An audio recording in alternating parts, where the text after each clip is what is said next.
말씀의 제목은 근심의 근원을 근절하라는 제목이 되겠습니다. 뿌리 근자가 되겠습니다. 근본적으로 제거하는 방법. 오늘 아브라함이 근심하고 있는 것을 보게 됩니다. 그 눈앞에 근심거리가 생긴 것이죠. 근심할 일이 아닌데 사실 근심거리가 아니고 기쁨이 되는 그런 기뻐해야 할 그런 존재였는데 내가 낳은 자식이 나에게 근심이 되고 있어요. 내가 낳은 잘못된 육신을 따라 낳은 그 열매가 나를 근심하겠네. 여러분들 육신을 따라 살면요 근심거리만 있게 되는 것이죠. 육신은요 계속해서 그 일들이 나로 하여금 근심하게 만들고 나로 하여금 염려하게 만들고 괴롭게 만드는 것입니다. 자, 사람들은 누구나 할 것 없이 많은 근심 가운데 살아가는 것을 보게 됩니다. 적은 근심이 아닙니다. 한두 번 근심하다가 마는 게 아닙니다. 어찌 보면 평생을 근심하며 사는 것 같습니다.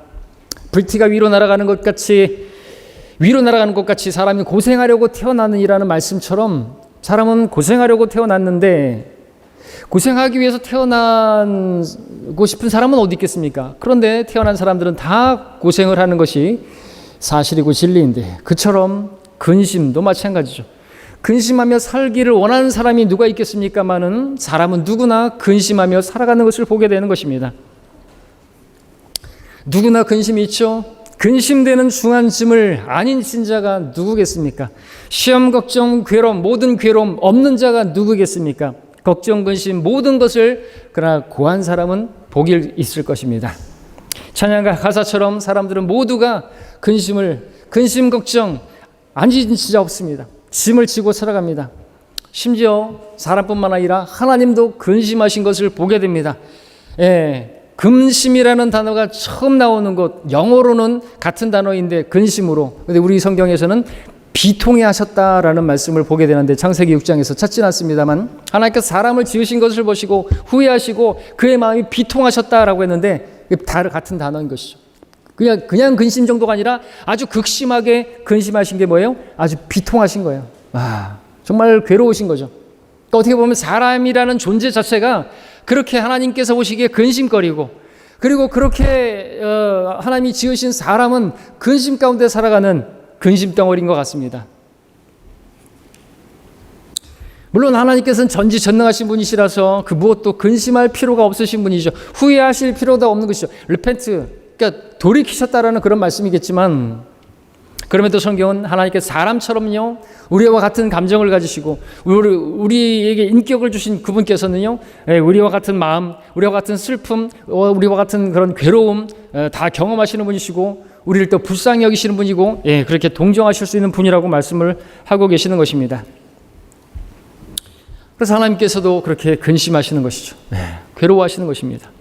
사도 바울 같은 경우에는 이스라엘 백성들을 향한 근심을 가지고 있었습니다. 날마다 교회를 향한 염려를 가지고 있다고 성경은 말하고 있습니다.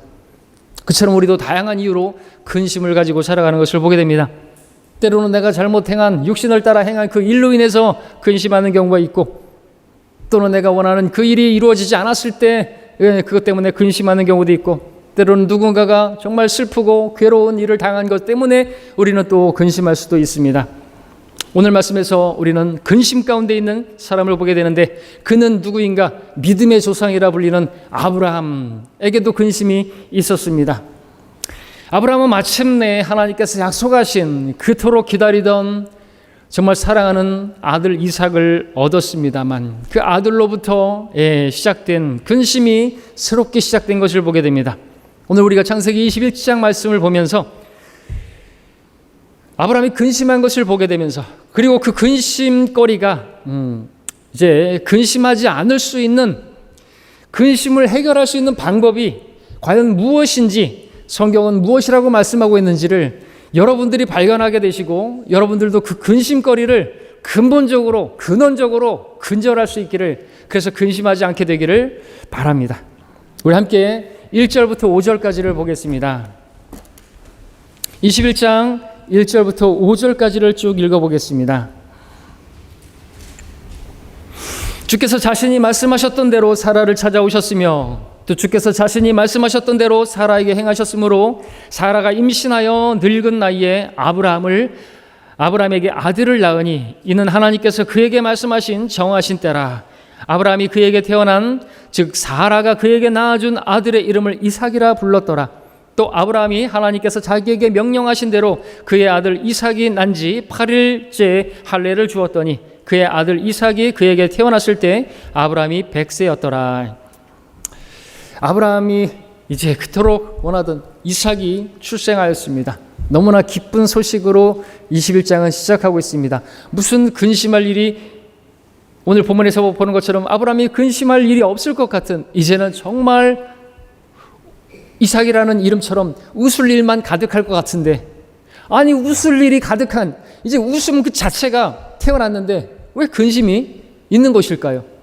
하나님께서 우리에게 웃게 하셨는데, 우리를 기뻐하게 하셨는데, 항상 기뻐하게 하셨는데, 모든 일에 감사하게 하셨는데, 그렇게 우리를 하나님의 은혜로 자비로 구원하셨는데 왜 우리는 근심하며 사는 걸까요? 왜 우리는 불평하며 사는 걸까요? 왜 많은 시간 동안 걱정하며 염려하며 사는 것일까요? 뭔가 잘못돼도 한참 잘못된 게 아닐까요? 예, 문제를 아십니까? 그 문제를 해결할 수 있는 방법을 오늘 찾으시기를 바랍니다. 구약에서 가장 놀라운 기적이라고 한다면요, 아이를 낳을 수 없는 나이 많은 할머니가 아들을 낳은 것이고, 신약에서 가장 놀라운 기적이라고 한다면 아이를 낳을 수 없는 처녀가 아들을 낳은 기적인 것이죠. 약속의 아들 이삭의 탄생은 바로 하나님께서 약속하신 아들 주 예수 그리스도의 탄생을 미리 예표적으로 보여주는 것입니다. 1절에서 보시면 두 번이나 반복해서 주께서 자신이 말씀하셨던 대로, 또 주께서 자신이 말씀하셨던 대로 라고 기록하고 있습니다. 그리고 2절에서는 하나님께서 아브라함에게 말씀하셨던 그 정하신 때에 그 아들이 태어났다고 기록하고 있습니다. 좀 시간이 지연되긴 했어도 하나님은 급한 게 없으세요. 하나님은 느긋하십니다. 천년도 하루 같은 우리 하나님이십니다. 우리만 조급할 뿐이죠. 조급해서 육신을 따라 이스마엘을 낳는 것이 문제죠. 그 열매를 맺는 것이 문제죠. 하나님 말씀대로 하면, 하나님께서 말씀하셨던 대로, 주께서 자신이 말씀하셨던 대로, 하나님은 말씀이신 분이고 하나님께서는 신실하신 분이십니다. 우리가 하나님 말씀을 믿을 수 있는 이유가 무엇입니까? 지금까지 하나님께서는 자신의 말씀을 한 말씀도 땅에 떨어지지 않으시고 다 이루신 분입니다. 성취하신 분입니다. 그렇기 때문에 우리는 하나님의 말씀을 신뢰하는 것이죠. 하나님의 말씀대로 되어질 것입니다. 세상의 모든 일들이 주님의 말씀 따라 어김없이 하나씩 이루어져가는 것을 볼 때, 지금까지 이루어진 모든 일들이 빠짐없이 다 이루어진 것을 볼 때, 우리는 장차 일어날 일도 하나도 빠짐없이 다 이루어질 줄로 믿는 것이고, 그래서 우리는 하나님의 말씀을 신뢰하는 것입니다. 우리의 믿음은 이유가 있는 믿음인 것입니다. 덮어놓고 믿는 게 아니에요. 덮어놓고 어떻게 믿어요? 믿음은 들음에서 나고 들음은 하나님의 말씀에서 나는데, 어떻게 하나님의 말씀을 읽지 않고 나는 믿음이 없다고 말하면 안 되는 것이죠. 시간이 지나도 믿음이 자라는 게 아닙니다. 하나님의 말씀을 읽어야죠. 하나님의 말씀을 읽으면요, 하나님께서 말씀하신 건 다 이루어지는 것을 보게 될 때 우리 인생을 주님께 맡길 만한 것이에요. 무엇에 맡깁니까? 우리 이 세상이 불타 없어져 버릴 것이고, 주님께서 이 땅에 영원한 왕국을 세우실 것이고, 이 땅에서 주님과 함께 주님을 섬기고 주님을 위해서 고난을 받고 교회를 섬긴 지체들에게 하나님께서 영원한 영광으로 갚아주신다는 것을, 그 영광은 우리가 받는 가벼운 환난에 피할 수 없는 영광이라는 것을 우리가 믿기 때문에 우리는 주님과 동행하는 것이죠. 그리고 주님을 위해서 당하는 고난도 기꺼이 자원해서 받는 것이죠. 왜? 주님을 믿으니까, 주님의 말씀을 믿으니까 그렇게 우리는 주님을 섬기는 것이고, 내가 좀 그렇게 오해를 받고 내가 좀 그렇게 마음이 아프고 그렇다 하더라도 주님은 아시니까 다 내려놓고 맡기고 그렇게 고난도 감내하면서 그렇게 주님을 섬기는 것이죠. 아브라함은 하나님께서 말씀하셨던 대로 아들의 이름을 웃음이라는 뜻의 이삭이라고 지었습니다. 처음에는 믿음이 없어서 너무나 황당해서 웃었지만, 이제는 정말 주님의 말씀이 이루어진 것을 보고 기뻐하면서 그렇게 진짜로 웃었습니다. 이처럼 오늘 저와 여러분들, 주 예수 그리스도, 바로 하나님의 아들 예수 그리스도를 통해서 하나님께서 우리에게 웃게 하신 분입니다. 우리에게 참 웃음을 주신 분이시죠. 우리를 정말 우리에게 기쁨이 되시는, 나의 기쁨 되시는, 나의 기쁨이 되는 분이 누구라고요? 예수님.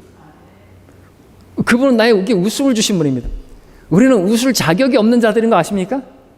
왜 그렇습니까? 죄인인데, 죄 지은 죄인이 하나님 앞에서 원수인 내가 어떻게 웃을 수가 있습니까? 하나님께서 웃으면 웃어. 그러시고 진노하시고 심판하실 만한 그런 우리들이었는데 하나님께서 우리에게 웃을 수 있게 해주셨어요. 우리에게 진짜 기쁨을 주셨습니다. 참된 기쁨을 주신 겁니다. 이런 분을 우리가 더 알아가기를 원하고, 그러한 우리 주님만을 정말 기쁘시게 드리기를 원하고, 그분을 찬양 드려야 되지 않겠습니까? 나를 기쁘게 하기 위해서 어떤 다른 것을 취할 게 아니에요. 그렇게 해봐야 기쁘지 않아요. 뭐 어디 좋은 데 가서 구경하면 만난 거 먹으면 기쁠 수는 있겠죠. 물론 그런 것도 하나님께서 우리에게 주신 선물이지만 참된 기쁨은 주님 안에 있습니다.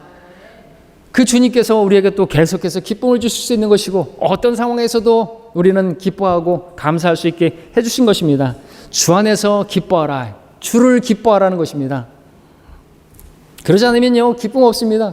그렇게 우리를 웃게 하셨는데 계속해서 우거지를 끓여 먹고 있으면요, 나는 주님 안에 있지 않다는 것이죠.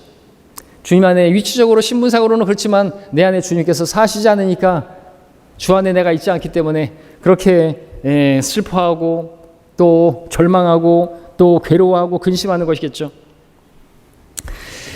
자, 우리 6절부터 8절까지 보겠습니다. 6절부터 8절까지 말씀을 보시면, 사라가 말하기를 하나님께서 나를 웃게 하셨으니 듣는 자가 모두 다 나와 함께 웃으리라 하고, 또 말하기를 사라가 자식들에게 젖을 물리겠다고 누가 아브라함에게 말하였는가? 이는 내가 늙은 나이에 그에게 아들을 낳았음이라 하더라. 아이가 자라 젖을 때니 이삭이 젖을 때던 날에 아브라함이 큰 잔치를 마련하였더라.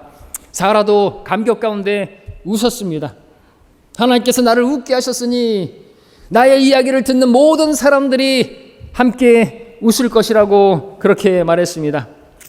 사라는 하나님께서 자신의 삶에 무엇을, 어떤 일을 행하셨는가를 자랑하지 않을 수가 없었던 것이죠. 마찬가지입니다. 그렇다면 우리도 나를 웃게 하신 그분을 자랑하지 않을 수가 없어야 되겠죠. 기록된 바와 같이 자랑하는 자는 주를 자랑할지니라. 우리 주님을 자랑해야 되는 것입니다. 그래서 내 삶에 찾아오시고 나를 웃게 하신, 나에게 기쁨을 주신 그분을 우리가 자랑하는 것은 당연한 것입니다.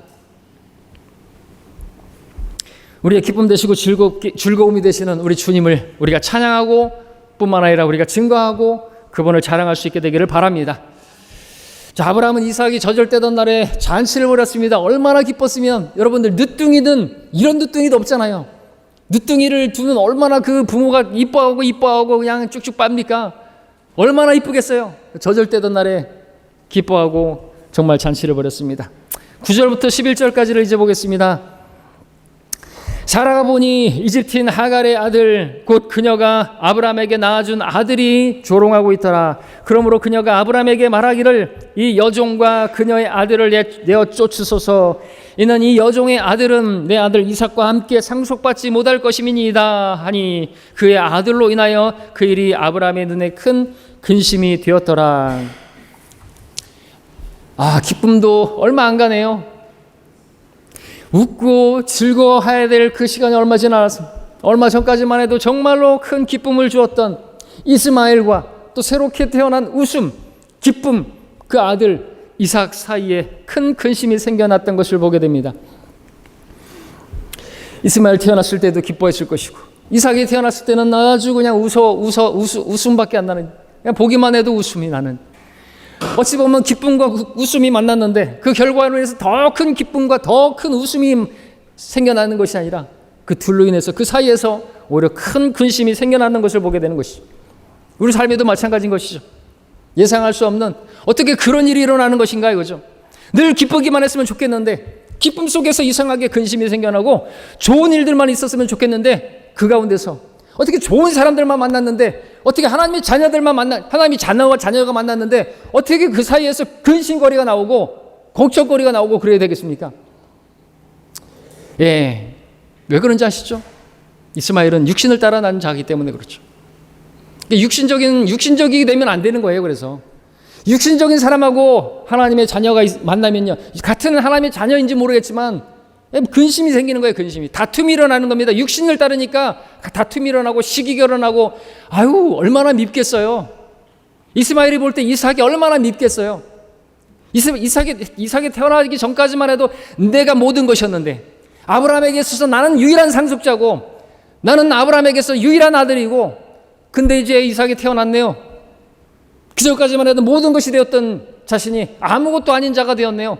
이제 그가 하는 일이라는 게 뭐예요? 시기하고 질투하고 그를 조롱하고 그를 괴롭히는 것이었습니다. 어쩔 수 없는 것이죠. 육신을 따라 태어난 이삭이 아니라 이스마엘, 육신을 따라 그렇게 행하는 것을 보게 되는 것이죠. 우리에게 가르치는 게 뭡니까? 육신을 따르지 말라고, 육신적이 되지 말라는 것이죠. 어린아이 같은 모습입니다. 자, 그렇게 이삭을 조롱하는 이스마엘의 모습을 보면서 사라는 곧장 아브라함에게 달려가서 이 여종과 여종의 아들을 내쫓으라고 말합니다. 이 여종의 아들은 내 아들 이삭과 함께 상속받을 수 없으니 내어 쫓으라고, 그를 버리라고, 그와의 교제를 단절하라고, 근절하라고 말했던 것이죠. 그러니까 아브라함이 큰 근심에 사로잡히는 것을 보게 됩니다. 아브라함의 입장에서는 두 아들 다 자기의 아들이고 정말로 화평 가운데 함께 지내고 싶은 마음이 굴뚝 같았을 것인데, 아브라함은 둘 중에 하나를 선택해야만 했던 것이죠. 우리에게도 마찬가지입니다. 성령을 따라 살 것이냐, 육신을 따라 살 것이냐, 옛사람을 따라 살 것이냐, 아니면 새사람을 따라 살 것이냐, 둘 중에 하나를 선택해야만 합니다. 나를 부인할 것인가, 육신을 부인할 것인가, 육신을 끊어내버릴 것인가, 아니면 육신을 따라 살 것인가, 성령을 따라 살 것인가, 아니면 성령을 거절할 것인가. 자, 우리가 선택해야 될 때, 근심에 빠지게 될 때, 근심에 빠지는 것을 보게 되는데 어쩔 줄을 모르는 것을 보게 되는데, 아브라함의 경우도 마찬가지였습니다. 자, 근데 그때 근심하고 있을 때 하나님께서 말씀으로 빛을 비춰주시고 근심거리를 근본적으로 해결할 수 있는 길을 열어주시는 것을 보게 됩니다. 12절 13절 읽겠습니다. 하나님께서 아브라함에게 말씀하시기를 내 아이나 내 여종으로 인하여 내 눈에 근심하지 말고 사라가 내게 말한 그 모든 것에 있어 그녀의 음성에 경청하라. 이는 이삭 안에서 낸 자가 내 씨라 불릴 것임이라. 여종의 아들로도 내가 한 민족을 이루리니 이는 그도 너의 씨임이라 하시더라.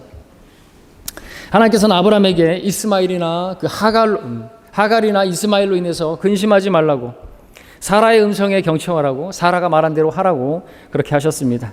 그 이유는 하나님께서 전에 말씀하셨던 것처럼 이삭 안에서 약속의 씨가 나올 것이기 때문에, 뿐만 아니라 13절 말씀처럼 이스마엘 또한 아브라함의 씨이기 때문에 그로 한 민족을 이루어 주겠다고 말씀하셨기 때문에 그렇습니다. 그러니까 걱정하지 말라고, 근심하지 말라고.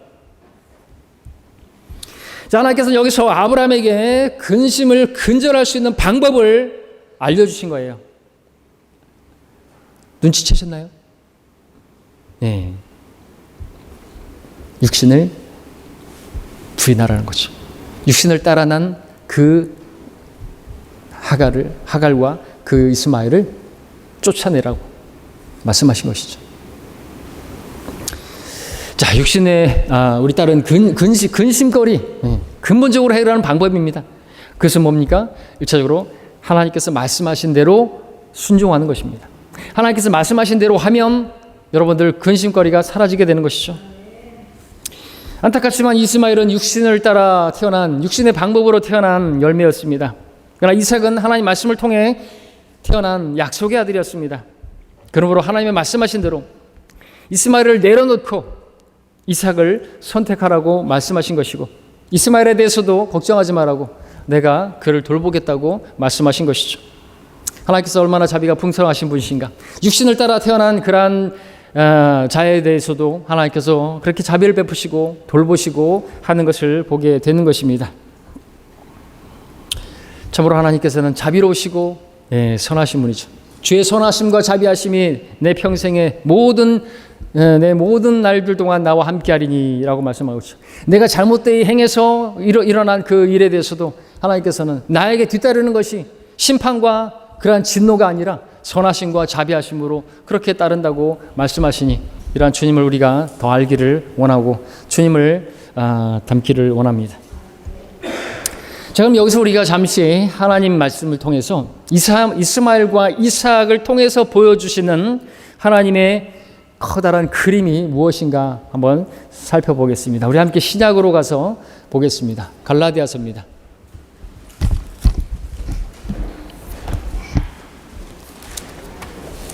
갈라디아서 4장을 함께 보겠습니다.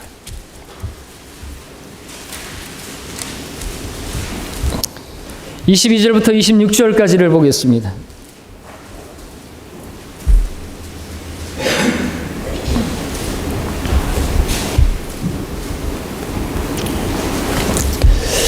갈라디아서 4장 22절부터 26절까지 읽겠습니다. 기록되기를 아브라함에게 두 아들이 있었는데 하나는 여종에게서 낳고 하나는 자유로운 여자에게서 낳았다고 하였느니라. 그러나 그 여종에게서 난 아들은 육신을 따라서 낳고 자유로운 여자에게서 난 아들은 약속으로 말미암아 난 것이라. 이것들은 비유니 이들은 두 언약이라. 하나는 신의 산으로부터 종을 낳은 자니 이는 하갈이라. 하갈은 아라비아에 있는 신의 산이니 지금의 예루살렘과 같아서 그녀는 자기의 자녀들과 더불어 종노릇하나 위에 있는 예루살렘은 자유로우니 우리 모두의 어머니라 말씀하고 있습니다. 자, 바울은 여기서 하갈과 사라를 설명하고 있습니다. 하갈은 종노릇을 하는 종의 신분이고 그녀의 아들인 이스마엘은 육신을 따라 태어난 아들이었습니다. 반면에 사라는 자유로운 여인이었고 이삭은 약속을 따라 태어난 자녀였습니다. 아들이었습니다. 이것은 실제 역사이면서 비유로서 신약의 복음을 설명하고 있는 말씀인 것입니다. 24절 말씀처럼 하갈과 사라는 두 언약을 상징하고 있는데 하나는 곧 하갈은 신의 산으로부터 종을 낳은 바로 이 하갈이라고 말하고 있는 것입니다. 하갈을 지금 신의 산에서 낳은, 여러분 신의 산에서부터 무엇이 나왔죠? 율법이 나왔죠. 율법이 뭐죠? 한마디로 말해서 손대지 말라, 맛보지 말라, 뭐 하지 말라 계속해서 구속하는 것이죠. 한마디로 자유롭지 못한 것입니다. 그야말로 종이죠, 종. 그러나 신약은요, 우리는 자유롭게 됩니다. 진리를 알게 되리니 그 진리가 너희를 자유롭게 하리라. 우리는 아들입니다. 자유롭게 된 것이죠. 약속의 자녀들입니다. 자, 율법은 마치 종과 같이 그렇게 속박을 하는 것이죠. 무거운 짐을 만들게 하는 것이죠. 절대로 그것을 쉼을 얻지 못합니다. 안식이 있다 할지라도 정말로 쉼이 없지만, 그리고 육체를 따라 율법을 따라서는 어떤 육체도 의롭게 될 수가 없습니다. 25절에서는 하갈이 지금의 예루살렘과 같아서, 이 땅에 있는 예루살렘과 같아서 율법 가운데 종노릇하고 있다고 그렇게 기록하고 있습니다. 반면에 사라는 위에 있는 예루살렘과 같아서 자유로운데 우리 모두의 어머니라고 말하고 있습니다. 여기서 우리 모두의 어머니라는 말은 우리가 복음을 통해서 태어난 약속의 자녀들이고 성령을 따라 태어난 하나님의 자녀들이라는 뜻이죠. 그런데 자기들이 하나님의 교회라고 부르는 어머니 하나님을 믿는다고 하는 장길자 교회, 새언약 6월절 하나님의 교회, 안상홍 증인회, 안상홍이 죽자, 냉면 먹다가 죽자 자기가 아내라고 자처한 실제 아내가 아닌 장길자가 나타나서는 이 말씀을 근거로 해서 자기가 어머니 하나님이라고 그렇게 주장하기에 이르렀던 것이죠. 그러나 이 말씀은 장길자가 어머니 하나님이라는 말이 전혀 아닌 것입니다. 오히려 이 말씀은 지금 그 하나님의 교회라고 하는 거기서 유월절을 지키고 안식일을 지키고 그렇게 율법을 지키는, 그래서 구원을 받고자 하는 안상홍 증인의 장길자 교회 사람들이 바로 종노릇을 하고 있는 이스마엘과 같은 불의의 사람들이라고 말하고 있는 것이에요. 눈이 가려지니까 자기들이 바로 종노릇을 하고 있는, 속박되어 있는 자들이라는 이 구절을 가지고 자기들이 약속의 자녀인 양 하나님의 나라에 들어간 자들인 것처럼 그렇게 착각하고 있는 것입니다. 눈이 보통 심하게 가려져 있는 것이 아닌 것이죠. 마치 바울이 그렇게 하나님의 교회를 핍박하고 있는 거예요. 자기는 하나님을 위해서 잘하고 있다고 생각하는 것 같지만 하나님을 오히려 핍박하는 그런 상황과 같은 것입니다. 하나님의 교회, 유월절 하나님의 교회, 유월절을 지켜야지 구원받는다고 하는 어머니 하나님을 만났는데 여전히 뭔가를 해야 한다는 그들은 지금의 이슬람과 같은 것이죠. 무슬림과 같은 것입니다. 반면 오늘날 주 예수 그리스도의 십자가의 보혈을 통해 믿음을 통해 은혜로 구원받은 그러한 사람들이 이삭과 같이 약속의 자녀들이요 위에 있는 예루살렘과 같이 자유로운 자들이라고 말씀하고 있는 것이죠. 율법으로부터 자유롭게 된 자들이 바로 우리들인 것입니다. 위에 있는 예루살렘, 그것은 새 예루살렘으로서 장차 우리가 들어가게 될 본향, 그 본향은 마치 어머니와 같은, 어머니의 품과 같은 곳이죠. 여러분 고향 생각하면 어머니가 생각나죠. 아버지들은 잘 생각이 안 나는 것 같아요. 자, 이어지는 갈라디아서 4장 28절부터 30절까지 보겠습니다. 형제들아, 이제 우리는 이삭과 같이 약속의 자녀라. 그런데 그때 육신을 따라 난 자가 성령을 따라 난 자를 박해하였던 것처럼 지금도 그러하도다. 그러나 성경이 무엇이라고 말하느냐? 성경이 무엇이라고 말하는지 잘 보십시오. 단순한 역사가 아닙니다. 여종과 그녀의 아들을 내어 쫓으라. 이는 여종의 아들이 자유로운 여자의 아들과 함께 상속을 받지 못할 것임이니라고 하셨느니라. 자, 이삭과 같이 우리는 약속의 자녀라고 말씀합니다. 이것이 바로 위에 있는 예루살렘이 우리 모두의 어머니라는 말씀과 같은 말씀이죠. 29절에서는 이스마엘이 이삭을 조롱했던 것처럼 지금도 육신을 따라 난 자들이 성령을 따라 난 자를 박해한다고 했습니다. 이것은 당시에 바울 당시에 율법을 따르던 자들이 바로 그 유대인들이, 그 바리새인들이 바로 그리스도인들을 박해하였던 역사적인 사실에 적용되는 것이고, 또 오늘날 여전히 우리 안에서 육신과 성령이 대적하는 치열한 영적 전쟁을 보여주고 있는 것이죠. 계속해서 육신은 하나님을 대적합니다. 그런데 30절 말씀처럼 성경은 여종과 그의 아들을 내어 쫓으라고 다시 한번 신약에서 말씀해 주고 있는데, 그 이유는 육신과 성령이 함께 하는 동안 자유로울 수 없기 때문이고 상속받을 게 없기 때문이고 그런 것이겠죠. 육신을 내어 쫓아야 성령을 따라 살 수 있고, 다시 말해서 내가 육신이 십자가에 못 박혀야 내 안에 그리스도께서 사시게 될 것이고, 그리스도께서 사셔야 내가 상속받을 게 있다는 거죠. 구원은 받았어요. 그러나 상속받는 건 다를 수 있습니다. 우리 몸과 예루살렘, 그냥 상속받아요. 그러나 우리가 영광을 상속받기 위해서는요, 쫓아내야 될 건 쫓아내야 되는 거죠. 그 완전히 쫓아내는 것이 뭐예요? 십자가입니다. 그 육신을 십자가에 못 박는 게 뭐예요? 그게 바로 이스마엘을 내쫓는 것이에요. 육신과 성령이 함께 할 수가 없는 것입니다. 그래서 우리가 나아가야 할 길은, 또 말씀드리지만, 십자가를 지는 거예요. 이놈의 육신이 문제입니다. 계속해서 하나님이 하시고자 하시는 일을 막는 것이에요. 욕심을 부립니다. 육신의 정욕을 따라 살게 됩니다. 아무런 상속받을 게 없어요. 영원한 영광은 없습니다. 육신을 따르니까 계속해서 근심만 하게 되죠. 걱정하게 되죠. 근심거리들이 계속해서 산 넘어 산이죠. 말씀하십니다. 쫓아내라고, 끊어내라고, 육신은 이미 죽은 것이라고, 십자가에 못 박혔다고, 그렇게 여기라고 말씀하시는 것입니다. 내가 그리스도와 함께 십자가에 못 박혔음을 믿는, 내 안에 그리스도께서 사심을 믿는 그 믿음으로 사는 삶이 영광의 상속자가 될 수 있는 유일한 기름을 우리에게 알려주고 있는 것이죠. 그러므로 오늘 저와 여러분들은 우리 육신을 부인해야만 하는 것입니다. 육신 안에 거할 것이 아니라 육신을 쫓아내야만 하는 것이죠. 이스마엘을 쫓아내야 하는 것처럼 말이죠. 다시 우리 창세기 21장으로 돌아오겠습니다. 21장 14절로 16절까지 보겠습니다. 14절부터 16절, 21장. 아브라함이 아침 일찍 일어나 빵과 물 한 병을 취하여 하갈에게 주어 그녀의 어깨에 메어주고 아이와 그녀를 떠나 보내니라. 그녀가 떠나서 브엘세바의 광야에서 방황하더라. 병에 물이 떨어지니 그녀가 그 아이를 한 덤불 아래에다 놓아두더라. 그녀가 가서 화살이 미치는 거리만큼 떨어진 곳에 마주 앉아 말하기를 내가 자식의 죽음을 보지 않으리라 하며 그녀가 아이 쪽을 보고 앉아 그녀의 목청을 높여 울더라. 기록하고 있습니다.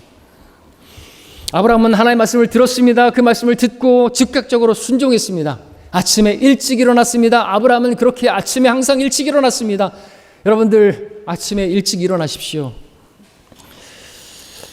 그래서 빵과 물을 병을 취해서 하갈과 이스마엘을 내보냈습니다. 내쫓았습니다. 그런 하갈과 이스마엘 브엘세바 광야에서 방황하다가 이제 물이 없어지니까 기진하게 되었고 이제 쓰러져 죽을 수밖에 없게 되었습니다. 하갈은 이스마엘의 죽음을 참아볼 수 없어서 덤불 아래 놓아두고 조금 멀리 떨어져서 차마 내 아들의 죽음을 볼 수 없다고 멀찍이 떨어져서 마주보고 앉았습니다. 그리고 울었습니다. 아마 원망했을 것입니다. 누구를요? 사람들을 원망했을 것이고 누구보다 하나님이 원망이었을 것입니다. 나는 이집트에서 잘 살고 있었는데, 나는 세상에서 잘 살고 있었는데 왜 하나님께서는 아브라함을 이집트로 그렇게 오게 하시고 왜 나를 사라의 종이 되게 하시고 사라는 또 왜 나를 아브라함에게 주어서 이스마엘을 낳게 했던 것인가? 하나님은 왜 잘 도망하던 나를 다시 돌아가게 해서 사라의 여종이 되라고 그렇게 사라에게 복종하라고 그렇게 말씀하셨던 것인가? 잘 도망하던 나를 왜 어찌하여 모든 것이 하나님 때문이라고 원망하면서 내 인생의 근심과 괴로움거리가 끊이지 않는다고 비통하게 울부짖고 있었을 것입니다. 17절부터 21절까지를 보겠습니다. 하나님께서 그 아이의 목소리를 들으셨으니 하나님의 천사가 하늘에서 하갈을 불러 그녀에게 말하기를 하갈아 무엇이 너를 괴롭히느냐 두려워 말라. 이는 하나님께서 아이가 있는 곳에서 그의 목소리를 들으셨습니다. 일어나 아이를 일으켜 내 손으로 그를 붙들라. 이는 내가 그로 큰 민족을 이룰 것임이라 하더라. 하나님께서 그녀의 눈을 열어주시니 그녀가 샘물을 보고 가서 물을 병에다 채워 아이에게 주어 마시게 하였더라. 하나님께서 그 아이와 함께 계시니 그가 자라서 광야에서 거하며 활 쏘는 자가 되었더라. 그가 파란 광야에 거하였는데 그의 어미가 그에게 이집트 땅에서 아내를 취해 주었더라. 자, 여러분들 창세기 21장을 보시다가 보면은 좀 눈여겨보신 것이 있는 게 있습니까? 창세기 21장에서는 이스마엘이 안 나오죠? 이스마엘이란 이름이 나오질 않습니다. 단지 그 아이만 나오죠. 왠지 아십니까? 이삭이 출현하자 이스마엘은 사라져야 되는 것이죠. 하나님께서 의도적으로 그렇게 말씀하신 것이죠. 우리 주님께서 오시자 율법은 이제 사라져야 되는 것입니다. 율법을 상징하는 종노릇하게 만드는 자유롭지 못한 바로 이것은 사라져야 되는 거죠. 하나님께서 의도적으로 이스마엘의 이름을 쓰지 않으신 것이죠. 그 아이라고만 이름을 언급하지 않습니다. 그것은 이삭과 대조하는 것인 하나님께서 율법과 육신을 상징하는 이스마엘의 이름을 의도적으로 빼신 거라 할 수 있습니다. 그러나 은혜와 성령을 상징하는 이삭의 이름을 기록하심으로써 약속의 자녀가 누구를 통해서 나오게 될지를 보여주고 있는 것입니다. 그럼에도 불구하고 17절에서 하나님께서는 그 아이의 목소리를 들으셨다 말씀하고 있습니다. 그것은 이스마엘의 존재가 무엇을 상징하는 것인지는 그것과는 상관없이 아브라함이 기도했던 것처럼 또 하나님께서 그렇게 말씀하셨던 약속하셨던 것처럼 이스마엘 또한 한 민족을 이루시려는 하나님의 선하신 손길인 것이죠.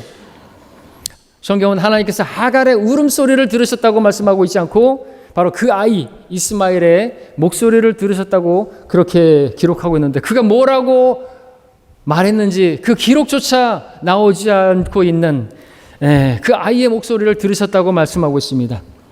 하나님께서는 이렇게 자비로우신 분이시고 이러한 사람의 목소리에도 귀 기울이시고 하물며 하나님께서 여러분의 목소리에 귀 기울이지 않으시겠습니까? 하나님께 구하시길 바랍니다. 근심이 있습니까? 염려가 있습니까? 하나님께서 여러분의 기도를 들으시고 응답하시는 하나님이십니다. 하나님께서 아갈에게 우물을 보여주셨고 일어나게 하셨고 이스마엘과 함께 다시 이제 잘 살아가도록 자비를 베풀어 주셨다고 성경은 말하고 있습니다. 하나님 자상하시고 선하시고 자비로우신 우리 하나님이십니다. 네, 하나님께서 어떤 사람들에 대해서도, 잘못 태어난 어떤 사람에 대해서도, 창녀의 아들도 하나님께서 관심하시고 그를 재판관으로 삼으시기도 하시고, 성폭행으로 태어난 그러한 자녀도 하나님께서는 관심하셨다가 설교자로 세우시기도 하시고 그러신 것이죠. 우리 22절을 이제 보겠습니다. 조금 눈여겨보시기 바랍니다. 22절입니다. 그 무렵 아비멜렉과 그의 군대 최고대장 피콜이 아브라함에게 일러 말하기를 내가 하는 모든 일에 하나님께서 너와 함께 하시는 도다. 창세기 21장은 아브라함과 사라의 이야기, 하갈과 이스마엘의 이야기, 그리고 이삭의 이야기에서 끝나지 않고 아비멜렉과 그의 군대 최고대장 피콜의 등장을 보여주고 있습니다. 지금 읽은 22절 말씀, 첫 단어는 뭐라고 시작하고 있습니까? 네? 그 무렵이라는 말씀으로 시작되고 있는데, 그 무렵이라는 단어는 이것은 아브라함이 하갈과 이스마엘을 내어 쫓았던 바로 그때를 말하는 것이죠. 영어로는 it came to pass at the time. 이것을 제가 네이버에다가 직역을 했더니 무슨 뜻이죠? 그리고 그것은 그때 일어났다. 하갈과 이스마엘을 내어 쫓았더니 그 일이 일어났다. 그 무렵에 어떤 일이 일어났다? 아비멜렉과 그 최고 대장이 오더니 하나님께서 너와 함께 하시는 도다 라고 말을 하면서 그의 근심거리들이, 외부적인 근심거리까지도 다 해결되는 것을 보게 되는 것이죠. 자, 이 말씀을 보게 되면 우리는 아브라함에게 개인적인, 가정적인 근심거리가 있었을 뿐만 아니라 외적인 근심거리도 있었음을 알 수 있게 되는데요. 25절을 여러분들이 눈으로 보시게 되면 아비멜렉의 종들이 폭력으로 빼앗은, 아브라함에게 아브라함이 열심히 팠던 그 우물을 그렇게 빼앗았던 일이 있었던 것을 보게 됩니다. 광야에서 유목민들에게 물은 생명이죠. 아비멜렉의 종들이 아브라함이 파놓은 우물을 그렇게 폭력으로 빼앗았다고 기록하고 있습니다. 이런 아브라함에게 또 하나의 큰 근심거리였을 것이 분명합니다. 이처럼 우리에게는요, 가정적으로, 내적으로 뿐만 아니라 외적으로도 근심거리가 있는 것을 보게 됩니다. 경제적인 문제뿐만 아니라 직장에서의 문제도 있고, 내 자녀의 문제뿐만 아니라 바깥에 외부 사람들로부터의 문제가 있을 수 있고, 건강의 문제뿐만 아니라 사람들과의 관계에서 문제가, 근심거리들이 발생할 수가 있는 것을 보게 됩니다. 자, 그런데 오늘 말씀에서 우리는 그러한 근심을 근본적으로 근절할 수 있는 방법을 발견하게 됩니다. 그것이 무엇인지 발견할 수 있도록 여러분의 눈을 뜨게 해주시기를 바랍니다. 아브라함은 분명히 폭력으로 우물을 빼앗겼습니다. 근데 아브라함은요, 악을 악으로 갚지 않고, 자, 하나님의 말씀에 순종해서 하나님께서 끊어내라고 하는 하갈과 이스마엘을 그렇게 끊어냈습니다. 내어 쫓았습니다. 그랬을 때 22절은 말합니다. At the time, 바로 그 시간에 하나님께서 그 일을 일으켰었는데, 바로 아비멜렉과 그의 군대 최고대장 피콜이 오더니 하나님께서 네가 하는 모든 일에 너와 함께하는 도다 라고 축복하면서 하는데, 도대체 뭔 상황이냐? 23절을 보시면 그러므로 이제 네가 나와 내 아들과 내 아들의 아들에게도 거짓되게 행하지 않겠다고 여기서 하나님으로 나에게 맹세하라. 내가 너에게 친절을 베풀었던 대로 너도 나와 내가 기거하는 이 땅에 행할 것이니라 말하고 있는 것을 보게 됩니다. 아비멜렉이 평화의 언약을 맺기 위해서, 평화의 맹세를 하기 위해서 아브라함을 찾아온 것입니다. 거짓되게 행하지 말고 서로 친절하게 좋은 관계로 대대로 잘 살아보자고, 그것을 하나님의 이름으로 맹세하자고 찾아왔던 것이죠. 그리고 그 결과 27절을 눈으로 보시면 결국 아브라함과 아비멜렉이 평화의 언약을 세웠고, 폭력으로 빼앗았던 아브라함의 우물도 되찾게 되었고, 그래서 31절 말씀처럼 이 브엘세바라고 불러진 맹세의 우물과 같이 그렇게 맹세가 이루어지게 되었던 것입니다. 화평이 이루어지게 된 것이죠. 폭력으로 빼앗긴 우물을 되찾게 되고요, 화평의 관계가 맺어지는 것입니다. 이때쯤 되면 하나님 말씀이 기억나는 게 있습니까? 참으로 나의 행위가 하나님을 기쁘시게 하면 하나님께서는 원수들까지도 화목하게 하시느니라 말씀하고 있습니다. 내 행위가 하나님 말씀에 순종하는 그러한 행위가 나타날 때 내 근심거리가 해결되고 내 원수가 나에게 와서 화평을 평화의 언약을 맺자고 하는 그 일이 자동적으로 맺어지는 것입니다. 아브라함은 한 게 아무것도 없어요. 뭐 했어요? 하나님 말씀에 순종해서 하갈을 그의 이삭을 내쫓았어요.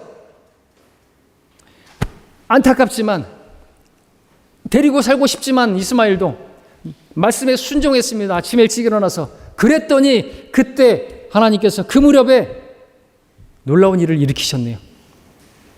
그러므로 우리에게 있어서 내적으로나 외적으로나 모든 근심의 문제를 해결할 수 있는 방법은 이스마엘을 쫓아내는 거라는 거죠. 육신을 상징하는 육신을 내어 쫓으라는 것입니다. 그러면은요, 여러분들이 근심하는 그 외부의 일들도 내적인 일들도 다 해결될 줄로 믿습니다. 마지막으로 33절 34절에 아브라함은 브엘세바에서 에셀을 심고 거기서 영원하신 하나님 주의 이름을 불렀더라. 아브라함이 필스타인 땅에서 많은 날들을 기거하더라. 해피엔딩, 그죠? 21장은 이렇게 끝나고 있습니다. 하나님을 찬양합니다. 주의 이름을 부릅니다. 영원하신 하나님 부르게 됩니다. 에셀을 심고 에셀 나중에 아세라가 돼버렸는데 모든 좋은 것들이 나중에 나쁜 것이 돼버리는 것이 아주 인간의 문제죠. 에셀을 심었습니다. 산당을 선 것이죠. 아세라는 아닙니다만. 자, 하나님께서 그렇게 하나님을 찬양하는 것으로 나타나는 것이죠. 얼마나 놀라운, 어떻게 찬양했을까요? 나에게 근심거리가 있었는데, 가정적으로 문제가 있었고, 외적으로도 그렇게 막 폭력으로 빼앗기는 그런 일들이 있었는데, 하나님께서 나타나셔가지고, 건심하지 말라고, 내 말대로 하라고, 이스마엘 내쫓으라고, 그랬더니, 다 해결돼 버리네요. 무엇을 보여주십니까? 근심하시십니까? 걱정거리 있습니까? 괴로우십니까? 왜 그것이 시작됐습니까? 육신을 따랐기 때문에 그런 결실들을 인해서 그렇게 된 거 아닙니까? 신약에서도 말씀하십니까? 쫓아내라고. 육신과 성령이 함께 할 수 없다고. 오직 성령을 따르라고. 그리스도인들은 육신을 십자가의 정욕과 함께 못 박은 자들이라고. 그렇게 우리를 위하신 하나님께서 여러분 근심하며 걱정하며 살게 우리를 웃게 하셨다니까요. 우리를 기쁘게 하셨다니까요. 그렇게 살기를 바라십니다. 항상 기뻐하라고 말씀하신 그분께서 그렇게 살 수 있으려면 이 육신을 부인하라고 십자가에 못 박은 것으로 여기라고 말씀해 주고 계시는 것입니다. 자, 오늘 우리는 근심의 근원을 근본적으로 근절하는 방법으로 오늘 말씀을 보았습니다. 창세기 21장은 이삭의 탄생과 함께 기쁨으로 시작됐지만 이내 이스마엘로 인해서 근심이 이어졌습니다. 아브라함은 하나님의 말씀에 순종함으로 말미암아 이삭과 이스마엘에 대한 모든 근심을 하나님께 맡겼고 하나님께서 친히 모든 일을 하시도록 내어 맡겼습니다. 자, 그렇게 했더니 문제가 다 해결되었습니다. 개인적이고 가정적인 근심적인 문제뿐만 아니라 외적인 문제들까지도 그렇게 다 해결되었던 것이죠. 아브라함은 다시 힘을 모아서 폭력으로 다시 빼앗지 않았습니다. 우물을 목소리를 따져가면서 아비멜렉에 왜 이것이 나의 우물인지 조목조목 따져가면서 그렇게 목소리를 높이지 않았습니다. 다만 그가 했던 일은 그냥 하나님의 말씀에 순종하는 것이었습니다. 믿으면 하나님 영광을 보리라. 하나님 말씀을 믿으면 그리고 그 말씀대로 순종하면 하나님의 영광을 보게 될 것입니다. 근심 사라지게 될 것입니다. 걱정 사라지게 될 것입니다. 기뻐하고 즐거워하게 될 수가 있을 것입니다. 그러므로 여러분의 모든 근심, 걱정, 염려를 하나님께 맡기시고 그분을 믿으시고 말씀에 순종하시기를 바랍니다. 악을 악으로 갚지 마시고 여러분 육신으로 그렇게 대응하지 마시고 하나님께 맡기시길 바랍니다. 그럼 하나님께서 말씀하신 대로 그 모든 말씀들을 하나하나 다 이루신 선하시고 자비하신 그 주님이 우리 뒤를 계속해서 따라왔던 것처럼 그렇게 여러분들을 그렇게 인도하실 것이고 여러분들에게 평안을 주실 것이고 여러분들을 웃게 만들어 주실 것입니다. 정말 그렇구나. 웃으면서 정말 그렇네요. 주님 말씀대로 했더니 웃음밖에 안 나오네요. 놀랍습니다. 주님 찬양합니다. 주님께 감사드립니다. 그분을 경배하게 될 것입니다. 그리고 주님을 찬양하게 되겠죠. 그럼 우리가 되길 바랍니다. 기도하겠습니다.